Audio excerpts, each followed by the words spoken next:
Yan, welcome back po ulit dito sa aking munting YouTube channel guys. Ayan. So ngayon, today's video guys is ituturo ko po sa inyo kung paano po maglagay ng mid-roll ng upcoming live or ongoing live. So ayan, una, login po tayo sa Chrome. At ayan po yung ating profile, and then makikita po natin yung customize channel. Ayan, i-click po natin yung customize channel.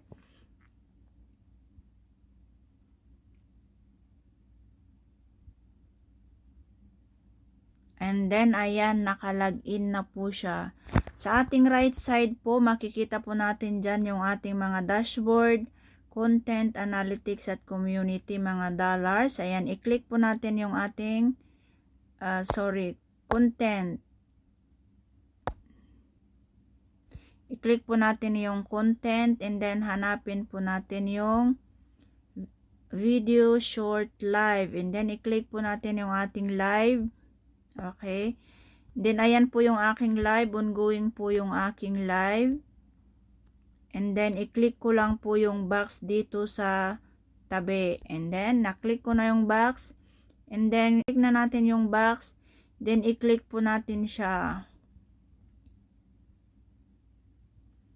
So ayan, pagka-click po natin yung ating live, ayan, makikita po natin ganyan na po siya. And then i-click po natin yung dollar sign. Okay, dollar sign. And then ayan, pagka-click natin ng dollar sign, ayan po yung nakikita natin.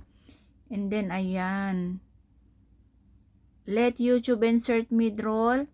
Choose how mid-rolls appear, and then i-click po natin yung ating schedule mid-roll na nasa number 2 po. Ayan, na-click na natin siya. I-click natin yon bilog, and then makita natin yung estimated frequency, select frequency. Then i-click natin itong arrow dito, and then makita natin kung alin po yung pwede kung ilang minutes bago tayo magpaharang. So ayan, every 6 minutes or every 12 minutes or every 18 minutes or every 24 minutes. So sa akin, I always choose 12 minutes, and then i-click po natin yung box dito sa baba. So ayan na, na-click po natin yung box sa baba, and then doon sa upper right, nandun na po yung save, and then click save para ma-save na po siya. So ayan guys, meron na po tayong mid-roll sa ating ongoing live. Every 12 minutes po is automatic po yung harangs or ads. So ayan, thank you so much. Sana ay may nakuha kayong aral, or sana nagustuhan nyo po ang aking video. Huwag po natin kalimutang mag-like. Thank you. Bye-bye.